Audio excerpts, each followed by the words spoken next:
एक बात हमरा समझ में नहीं आवत। रउआ लोग शहर के सबसे ताकतवर आदमी है और ये छोट मोट बदमाश खातिर हमरा के इंस्पेक्टर, अंकल जितना बोलता है उतना करो, ओके? जी।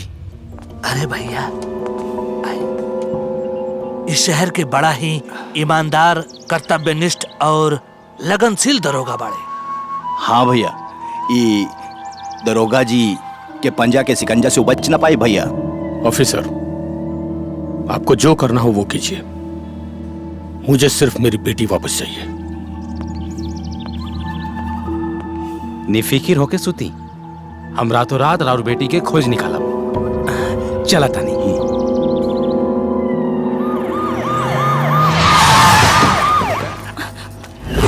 पुलिस, तू लोग बड़ा हो गए। ए मास्टर, दरोगा जी, रहुआ यहाँ? का मास्टर, गांव जवार के लइकन के पढ़ावत आपन लइका के संस्कार के पाठ पढ़ावल भुला गईला। दरोगा जी, ऐसन कौन गलती कह दिले हमार बेटा? गलती ना, गुनाह कैले बा, गुनाह। गुनाह? वो भी अपहरण के गुनाह। जाना तरा कौनो रिक्शा ठेला वाला के ना, राजेश्वर राज के भतीजी के अपहरण। हाँ?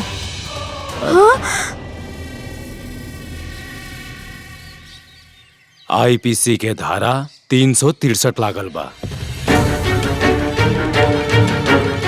24 घंटा के टाइम देता नहीं। 24 घंटा 24 घंटा में तोहार बेटा वो लड़की के पेश ना कैलस तो तोहारी घर, ई ट्रैक्टर, वो गाय भैंस, घर के थरिया लोटा और ई मस्टराइन के गहना और तुम्हारी चश्मा सब कुर्की हो जाए। दरोगा जी, ये का बदतमीजी करतानी? बदतमीजी? हाँ, बदतमीजी से याद आई, तुम्हारी जवानी के भी कुर्की हो सकेला। जा तनी मास्टर जी, ए बार तो इज्जत से पेश है निया। मास्टर के दरवाजा बाना, बाकी याद रखिया, दरोगा डंडा पांडे हमार नाम बा। हम पोखरा में ढेला फेंक के मेढक पकड़ीला, याद रखिया।